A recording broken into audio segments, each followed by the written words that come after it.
Another week, another lot of headlines that hurt our veterans. I want to bring you some inspiration. Simon Moloney fought alongside Aussies in Afghanistan in 2013. He was shot in the neck during a firefight with the Taliban. A medic stemmed the bleeding and he carried on fighting for 90 minutes. For his bravery, he was awarded the Conspicuous Gallantry Cross.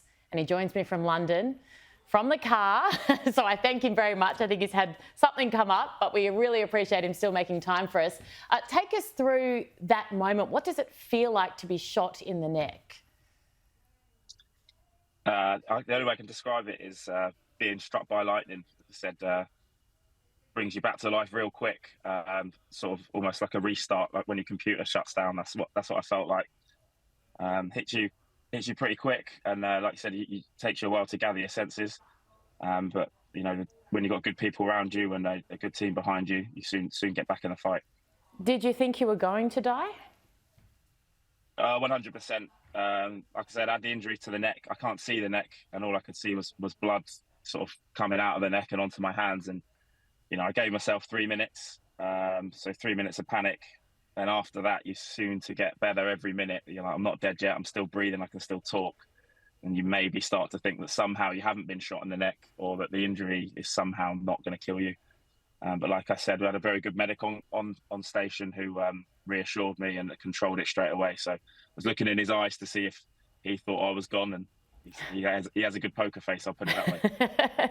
Your story is incredible. I think, and forgive me if I haven't got this completely accurate, but you were 16 and you were desperate to join the military. Your mum didn't want you to. You came back from your first tour of Afghanistan when you were 18. Why were you so passionate about this?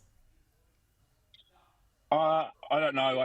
I think, you know, I'm very proud of my country, but just being part of something, being part of a load of young guys who want to go and do something good, or just be part of a team and work hard for each other, that was attractive to me as a young man. Like I said, no disrespect to anyone that didn't join, but you know, soldiers are a different breed. There's a warrior spirit.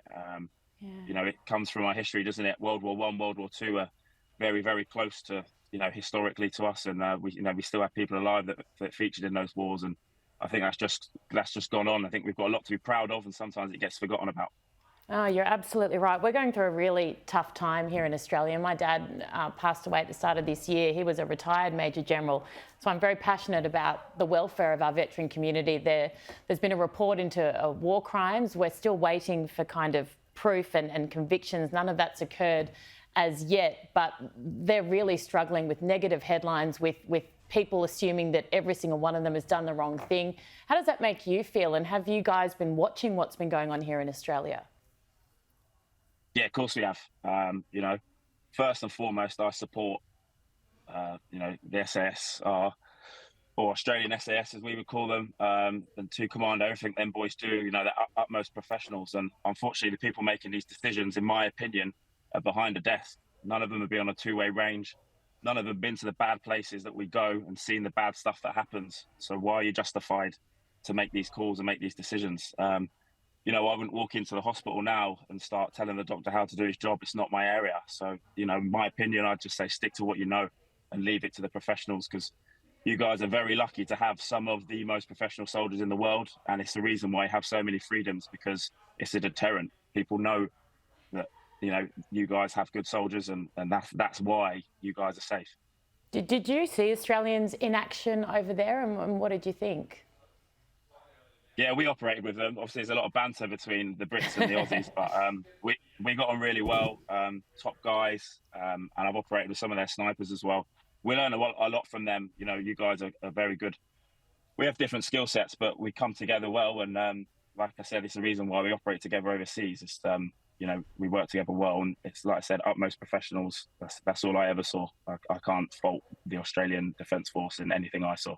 Wow, I know that's going to go such a long way, and a lot of them watch this show and they will appreciate that so much. I won't bring up the ashes just because of those very kind words you just said. Before I let you go, you've started an incredible charity. Give that a plug and give us 30 seconds on why it's so important. Yeah, Head Up Charity. We're here to start a retreat to basically teach guys how to manage their problems and not commit suicide. You know, I've lost more friends to suicide this year than I did in Afghanistan, and we lost a lot of friends in Afghanistan.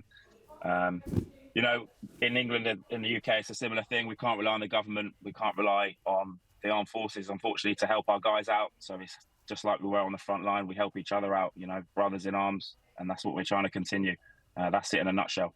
You're an inspiration. Simon Moloney, thank you so much for coming on. And I know your words will mean so much to our troops here. So thank you again. Thanks for your time, Erin.